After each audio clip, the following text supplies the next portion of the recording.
یا ربی لک الحمد کما ینبغی لجلال وجہک وعظیم سلطانک۔ السلام علیکم ورحمۃ اللہ وبرکاتہ۔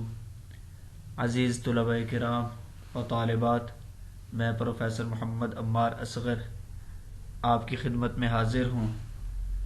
امید کرتا ہوں کہ آپ لوگ خیریت سے ہوں گے اور آپ کی چھٹیوں کے دن بڑے اچھے گزر رہے ہوں گے، اور آپ 5 وقت کی نماز کے ساتھ ساتھ قرآن مجید کی تلاوت بھی کر رہے ہوں گے۔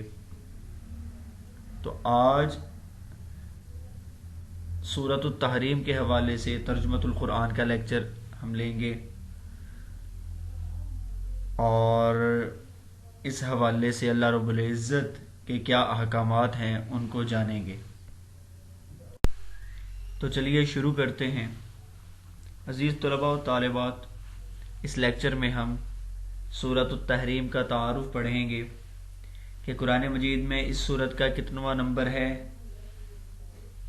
اس کی آیات کتنی ہیں، رکوع کتنے ہیں، اور قرآن مجید کے کون سے پارے میں یہ سورت موجود ہے، اور اس کے ساتھ ساتھ اس کا مقام نزول پڑھیں گے کہ یہ سورت کہاں نازل ہوئی، نام کا ماخذ، وجہ تسمیہ اور تحریم کا معنی کیا ہے۔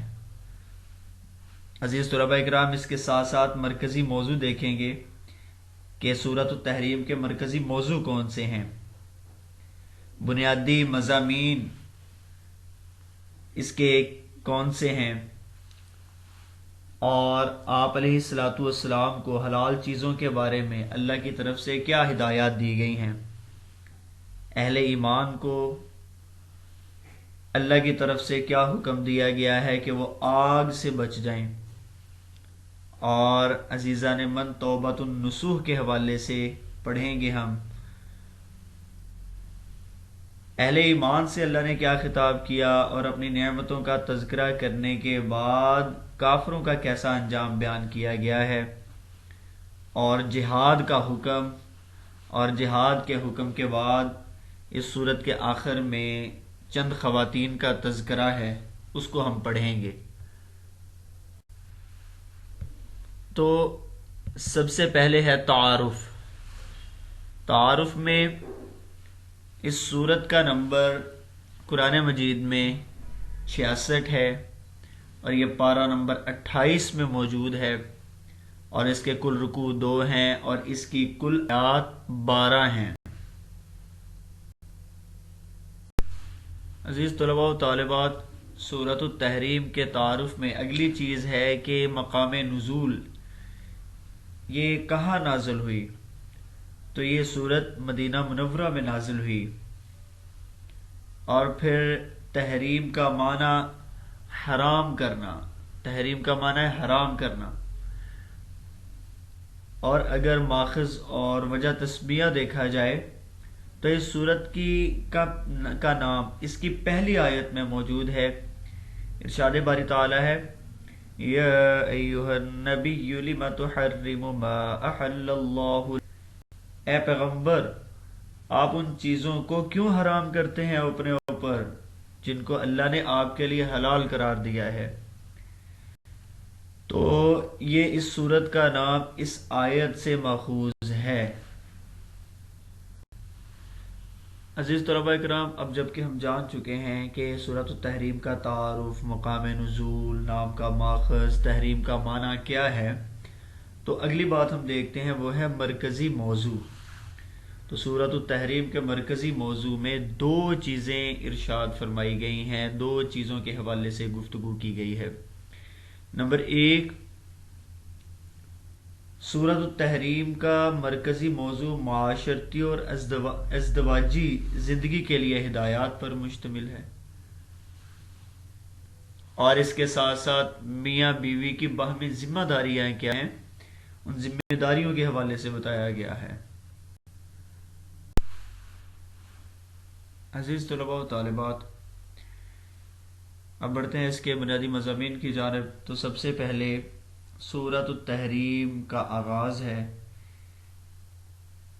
سورۃ التحریم کی ابتدائی آیات میں یہ بیان کیا گیا ہے کہ حلال و حرام کا اختیار صرف اللہ کے پاس ہے، تو کسی بھی ایسی چیز کو جس کو اللہ نے حلال قرار دیا ہے اپنے اوپر اگر کوئی جان بوجھ کر حرام قرار دے دیتا ہے تو یہ اس کے مناسب نہیں ہے، اس کے شایان شان نہیں ہے۔ اور پھر دوسرے نمبر پر ہے اہل ایمان کے لیے حکم۔ اہل ایمان کو حکم دیا گیا ہے اللہ کی جانب سے کہ وہ اپنے اہل و عیال کی تربیت کی ذمہ داری پوری کریں تاکہ وہ آگ سے بچ جائیں۔ اللہ کے نبی علیہ الصلوۃ والسلام نے بھی فرمایا کہ خیرکم خیرکم لأہلی، کہ تم میں سے بہتر وہ شخص ہے جو اپنے اہل و عیال کے لیے بہتر ہو، اور پھر فرمایا وَأَنَا خَيْرُكُمْ لِأَهْلِي، کہ میں تم میں سب سے زیادہ اپنے گھر والوں کے لیے بہتر ہوں۔ تو بہتر ہونے کے لیے ضروری ہے کہ اپنے اہل و عیال کی تربیت کی ذمہ داری پوری کریں تاکہ وہ آگ سے بچ جائیں۔ اور پھر تیسرے نمبر پر ہے توبۃ النصوح۔ اب توبۃ النصوح کسے کہا جاتا ہے؟ توبہ کے لفظی معنی لوٹنے کے ہیں، رجوع کرنے کے ہیں، مراد گناہوں سے رجوع کرنا۔ قرآن و سنت کی اصطلاح میں توبہ اس کا نام ہے کہ آدمی اپنے پچھلے گناہ پر نادم و شرمندہ ہو اور آئندہ اس کے ارتکاب نہ کرنے کا پختہ عزم کرے۔ اور نصوحہ کا معنی ہوگا پکی سچی، ایسی خالص توبہ کہ جس میں ریا اور نفاق کا شائبہ تک نہ ہو۔ تو توبۃ النصوحہ کا معنی ہوگا پکی سچی توبہ۔ حضرت علی رضی اللہ تعالی عنہ نے ایک مرتبہ ایک بدو کو جلدی توبہ کرتے ہوئے دیکھا تو فرمایا یہ توبۃ الکذابین ہے، جھوٹوں کی توبہ ہے یہ۔ اس نے پوچھا بتائیے آپ پھر صحیح توبہ کیا ہے؟ فرمایا اس کے ساتھ 6 چیزیں ہونی چاہیے۔ جو توبہ ہوتی ہے حضرت علی رضی اللہ تعالیٰ عنہ نے فرمایا کہ اس میں 6 چیزیں ہونی چاہیے۔ عزیز طلباء کرام ان کو نوٹ کیجئے گا۔ نمبر 1، جو کچھ ہو چکا اس پر نادم ہو۔ نمبر 2، جن فرائض سے غفلت کی ان کو اب ادا کرے۔ نمبر 3، جس کا حق مارا ہو اس کا حق اس کو واپس کرے۔ نمبر 4، جس کو تکلیف پہنچائی ہو اس سے معافی مانگے۔ نمبر 5، آئندہ کے لیے عزم کرے کہ اس گناہ کا اعادہ نہیں کرے گا، اس گناہ کو دوبارہ نہیں کرے گا۔ نمبر 6، اپنے نفس کو اللہ کی اطاعت میں گھلا دے، جس طرح تو نے اب تک اسے معصیت کا، گناہوں کا خوگر بنائے رکھا ہے اور اس کو اطاعت کی تلخی کا مزہ چکھا، جس طرح اب تک تو اسے معصیتوں کی حلاوت کا مزہ چکھاتا رہا ہے۔ حضرت علی رضی اللہ تعالیٰ عنہ کی یہ بات کشاف اور مظہری میں موجود ہے۔ تو توبہ النصوح کہتے پکی سچی توبہ۔ تو ایسی توبہ جو ہے انسان بالکل پاک صاف کر دے، ایسی توبہ۔ عزیز طلباء و طالبات، بنیادی مضامین کے اگلے حصے میں اہل ایمان سے خطاب کا تذکرہ ہے۔ سورۃ التحریم میں اہل ایمان سے خطاب کیا گیا ہے اور ان کے لیے نعمتوں کا تذکرہ کرنے کے بعد کفار کے ساتھ دنیاوی معاملہ اور آخرت میں ان کے انجام کا ذکر ہوا ہے کہ آخرت میں ان کے ساتھ کیا انجام ہوگا۔ اور پھر نبی علیہ الصلوۃ والسلام کو مخاطب فرماتے ہوئے یہ حکم دیا گیا ہے کہ کفار اور منافقین سے جہاد کیجیے اور ان کے ساتھ سختی سے پیش آئیے، ان کا آخری ٹھکانہ دوزخ ہے۔ عزیز طلباء و طالبات، پہلے بھی جہاد کے حوالے سے گفتگو ہوتی رہی ہے تو اس میں ہم نے یہ تفصیل سے بات کی ہے کہ آج کل جہاد کو جو دہشت گردی کے ساتھ جوڑا جا رہا ہے، جہاد دہشت گردی نہیں ہے۔ جہاد یہ اللہ کا ایک ایسا پاکیزہ حکم ہے کہ جس کے بارے میں نبی علیہ الصلوۃ والسلام نے ارشاد فرمایا کہ الجہاد ماضٍ الی یوم القیامہ، کہ جہاد قیامت تک جاری رہے گا۔ اور اس کے ساتھ ساتھ ایک حدیث مبارکہ کا مفہوم ہے کہ جو شخص اس حالت میں مرا کہ اس نے جہاد نہ کیا ہو، یا پھر اس کے دل میں جہاد کی خواہش پیدا نہ ہوئی ہو، تو ایسا شخص نفاق کے ایک درجے پر مرا، تو اسے جو ہے وہ جہاد کی عظمت معلوم ہوتی ہے۔ اور پھر اس صورت کے اختتام میں 4 خواتین کا تذکرہ کیا گیا ہے۔ آخری رکوع کے اندر 4 عورتوں کی مثالیں بیان فرمائی ہیں۔ پہلی 2 عورتیں 2 پیغمبروں کی بیویاں ہیں جنہوں نے دین کے معاملے میں اپنے شوہروں کی مخالفت کی، جس کے نتیجے میں جہنم میں گئیں۔ اللہ کے برگزیدہ پیغمبروں کی زوجیت بھی ان کو عذاب سے بالکل بھی نہ بچا سکی۔ ان میں سے ایک حضرت نوح علیہ السلام کی بیوی ہیں جن کا نام واہلہ بیان کیا گیا ہے، دوسری حضرت لوط علیہ السلام کی بیوی جس کا نام واعلہ بیان کیا گیا ہے۔ ان کے ناموں میں اور بھی مختلف اقوال ہیں۔ بہرحال تیسری وہ عورت جو سب سے بڑے کافر خدائی کے مدعی فرعون کی بیوی آسیہ تھی، مگر موسیٰ علیہ السلام پر ایمان لے آئیں، اور اللہ نے یہ درجہ دیا کہ دنیا ہی میں حضرت آسیہ کو جنت کا مقام دکھلا دیا۔ اور دیکھیے ذرا شوہر کی فرعونیت اس کی راہ میں کچھ حائل نہ ہو سکی۔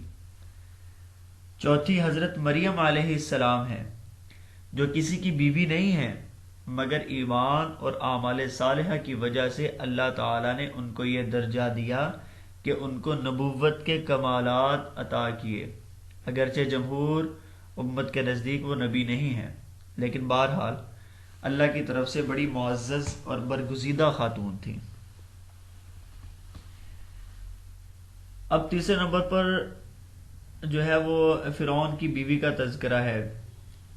سورۃ تحریم کی ہی آیت ہے، وَضَرَبَ اللَّهُ مَثَلًا لِّلَّذِينَ آمَنُوا امْرَأَتَ فِرْعَوْنَ۔ یہ مثال فرعون کی بیوی آسیہ بنت مزاحم کی ہے۔ جس وقت موسیٰ علیہ السلام جادوگروں کے مقابلے میں کامیاب ہوئے اور جادوگر ایمان لے آئے، تو آسیہ بنت مزاحم نے بھی اپنے ایمان کا اظہار کر دیا۔ فرعون نے ان کو سخت سزا دینا تجویز کی۔ بعض روایات میں ہے کہ ان کو چومیخا کر کے، یعنی کہ ان کو ایک تختے پر جو ہے وہ 4 کیلوں کے ساتھ، بڑی بڑی کیلوں کے ساتھ گاڑ دیا، چومیخا کر دیا، اور ان کے سینے پر بھاری پتھر رکھ دیا، مگر ان سب کچھ کے باوجود کفر کی صولت و شوکت، ان کی استقامت الدین اور صبر و ثابت قدمی کو متزلزل نہ کر سکی۔ تو بہرحال ان 4 خواتین کا تذکرہ کیا گیا ہے۔ عزیز طلباء کرام، اب بڑھتے ہیں آخری چیز کی جانب۔ نبی کریم صلی اللہ علیہ وآلہ وسلم کو اللہ کی طرف سے ہدایت فرمائی گئی ہے۔ یا ایھا النبی لم تحرم ما احل اللہ لک۔ نبی کریم صلی اللہ علیہ وسلم کو اللہ کی طرف سے ہدایت فرمائی گئی ہے کہ اللہ کی حلال کی گئی اشیاء کو اپنے لیے حرام مت ٹھہرائیں۔ اس کی وجہ ایک شہد کا واقعہ بنی تھی کہ آپ علیہ الصلوۃ والسلام نے اپنے اوپر شہد کو حرام قرار دے دیا تھا، اور یہ بعض ازواج مطہرات کی خوشنودی کے لیے آپ علیہ الصلوۃ والسلام نے کیا تھا۔ تو اللہ کی طرف سے یہ بات فرمائی گئی کہ اے پیغمبر جو چیز اللہ حلال کر دیں آپ ان کو اپنے اوپر حرام مت کیا کریں۔ تو یہ ارشاد جو ہے وہ فرمایا گیا اللہ کی جانب سے۔ تو اسی وجہ سے اس صورت کا نام سورۃ التحریم ہے۔ عزیز طلباء و طالبات، امید ہے کہ آپ نے اچھے سے اس سبق کو سنا ہوگا، سمجھا ہوگا۔ اب اس کو خوب اچھے طریقے سے آپ پڑھیں اپنے درسی کتب سے، اور اچھے طریقے سے اس کو یاد کریں، اس کے پوائنٹس بنائیں اور اس کے مختصر سوالات بنائیں، اور اگر کسی بھی چیز کی سمجھ نہ ہو تو وہ آپ پوچھ سکتے ہیں، اور لازمی طور پر پوچھیے تاکہ آپ کی امتحانات کی تیاری اچھے طریقے سے ہو سکے۔